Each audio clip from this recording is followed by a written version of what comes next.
नमस्ते दोस्तों।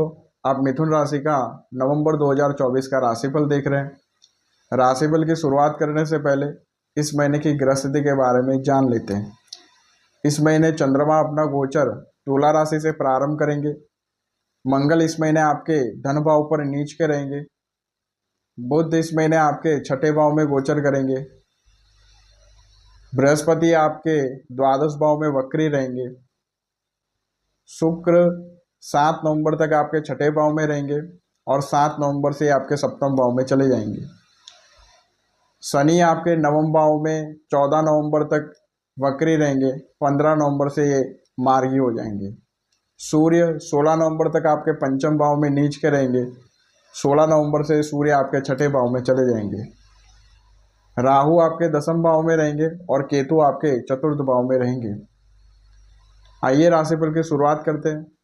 सबसे पहले आपके स्वास्थ्य के बारे में बात करेंगे तो इस महीने आपके षष्ठेश मंगल नीच के रहेंगे और छठे भाव पर शनि, राहु और बृहस्पति की यहाँ पर दृष्टि रहेगी। यहाँ सूर्य आपके 16 नवंबर तक आपके पंचम भाव में रहेंगे नीच के, और छठे भाव पर आपके लग्नेश बुध यहाँ पे पूरा महीना रहेंगे। साथ में यहाँ पे शुक्र 7 नवंबर तक रहेंगे।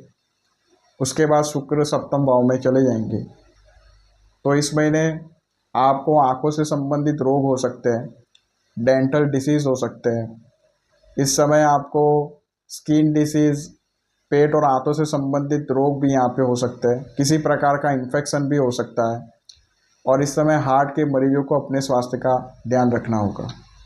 अब बात करते हैं शिक्षा के बारे में। तो आपके पंचमेश शुक्र 7 नवंबर तक आपके छठे भाव में रहेंगे। 16 नवंबर तक सूर्य आपके पंचम भाव में नीच के रहेंगे और मंगल की चतुर्दृष्टि आपके पंचम भाव पर रहेगी। विद्या के कारक बृहस्पति आपके द्वादश भाव में वक्री अवस्था में केतु से पीड़ित रहेंगे, केतु की दृष्टि में रहेंगे। तो इस महीने 7 नवंबर तक की जो स्थिति है, यहाँ पर विद्यार्थियों का यहाँ पे कंसंट्रेशन लूज होगा।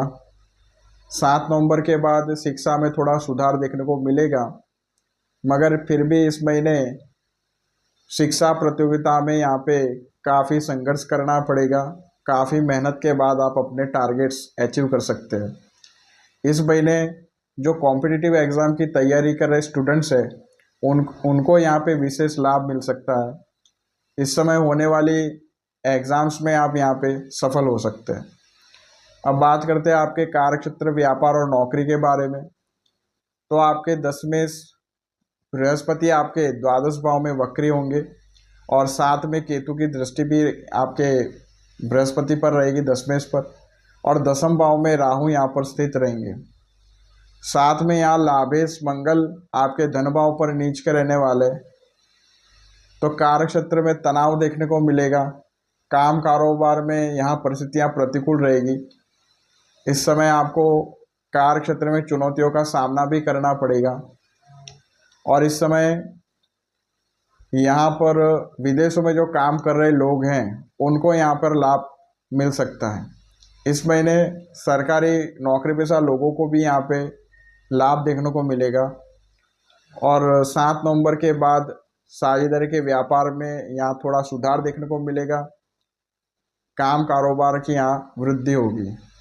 अब बात करते हैं आपके रिश्तों के बारे में। तो यहाँ आपके कुटुंब भाव पर, परिवार के स्थान पर यहाँ पे मंगल नीच के रहने वाले।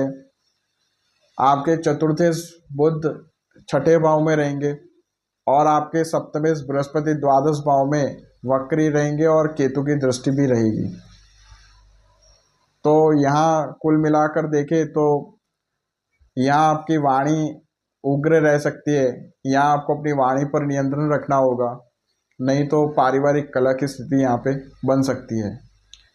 यहाँ माता के साथ मनमुटाव की स्थिति बन सकती है। आपके भौतिक सुखों में यहाँ पे कमी देखने को मिलेगी और इस समय 7 नवंबर तक प्रेम संबंधों के लिए भी ये समय प्रतिकूल रहेगा। 7 नवंबर के बाद प्रेम संबंधों में सुधार होगा और वैवाहिक जीवन भी यहाँ पर सुखद रहेगा। इस समय आपके मान सम्मान की भी वृद्धि होगी। अब बात करेंगे आपके आर्थिक स्थिति के बारे में। तो आपके लाभेश मंगल धन भाव पर यहाँ पर नीच के रहने वाले हैं और आपके लाभ भाव पर शनि की तीसरी दृष्टि रहेगी। तो यहाँ पर आर्थिक स्थिति में आपकी गिरावट आएगी और इस समय व्यापारियों को लाभ में भी कमी होगी। इस समय कहीं से पैसे आने होंगे तो वो पैसे फंस सकते हैं। इस समय आपको पैसों की कमी महसूस होगी। इस समय आपके खर्चों में वृद्धि होगी। इस समय कुटुंब के पीछे, परिवार के पीछे, आपके स्वास्थ्य के पीछे धन का व्यय हो सकता है। अब बात करेंगे आपके शत्रु और विरोधी की। तो इस महीने 16 नवंबर के बाद सूर्य आपके छठे भाव में चले जाएंगे और आपके षष्ठेश मंगल नीच के रहेंगे पूरा महीना और छठे भाव पर शनि, राहु और बृहस्पति की दृष्टि रहेगी। तो इस महीने आपके शत्रु दब जाएंगे और कोर्ट कचहरी से संबंधित मामलों में आपको सकारात्मक परिणामों की प्राप्ति होगी। इस महीने आपको कानूनी राहत भी मिल सकती है। अब बात करेंगे आपके भाग्य के बारे में। तो आपके भाग्य शनि 15 नवंबर से आपके भाग्य भाव में मार्गी होंगे और इस महीने शुक्र आपके पंचमेश होकर के आपके सप्तम भाव में 7 नवंबर से रहेंगे और साथ में केंद्र त्रिकोण राजयोग भी बनेगा और साथ में मंगल और सूर्य नीच अवस्था में रहेंगे। सूर्य 16 नवंबर से छठे भाव में चले जाएंगे। आपके लग्नेश और चतुर्थेश बुध भी यहाँ पर छठे भाव में रहेंगे। दसमेश और सप्तमेश बृहस्पति भी द्वादश भाव में वक्री अवस्था में रहेंगे। तो इस महीने आपके योग कारक ग्रह बुरी स्थिति में रहने वाले हैं, शुक्र और शनि को छोड़ करके। तो यहाँ भाग्य का उतना साथ नहीं मिलेगा, भाग्य का आपको 60% साथ मिलेगा। अब इस महीने ध्यान रखने योग्य बातों के बारे में बात करते हैं। तो इस महीने आपको धन के लेन देन में सतर्कता रखनी है। इस समय धन के निवेश करने से पहले आपको सोच समझ करके आपको निवेश करना है। इस समय आपको अपने खर्चों पर नियंत्रण करना होगा और इस समय आपको अपने स्वास्थ्य का भी ध्यान रखना है। इस समय योग प्राणायाम को अपनी दिनचर्या में शामिल करें, संतुलित भोजन करें और इस समय उम्रदराज लोगों को अपने सेहत का ध्यान रखना है और रेगुलर हेल्थ चेकअप कराना है। अब बात करते हैं सावधानी रखने योग्य तारीखों के बारे में। इन तारीखों में आप किसी नए काम की शुरुआत ना करें और बड़ा डिसीजन लेने से बचें। 22, 23 और 24 तारीख यहाँ चंद्रमा आपके चतुर्थ भाव में रहेंगे। 5, 6 तारीख यहाँ चंद्रमा आपके अष्टम भाव में रहेंगे और 14 और 15 तारीख यहाँ चंद्रमा आपके 12वें भाव में रहेंगे। अब उपायों की बात करते हैं। तो इस महीने आपको सूर्य, मंगल और राहु के मंत्रों का जप करना है। सूर्य का मंत्र है ओम ह्रां ह्रीं ह्रौं सह सूर्याय नमः। मंगल का मंत्र है ओम क्रां क्रीं क्रौं सह भौमाय नमः और राहु का मंत्र है ओम भ्रां ह्रीं ह्रौं सह राहवे नमः। इन मंत्रों का जप करें।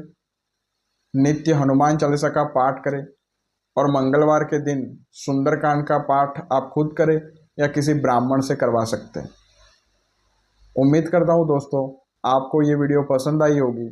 मिलता हूँ आपसे नेक्स्ट वीडियो में। नमस्कार।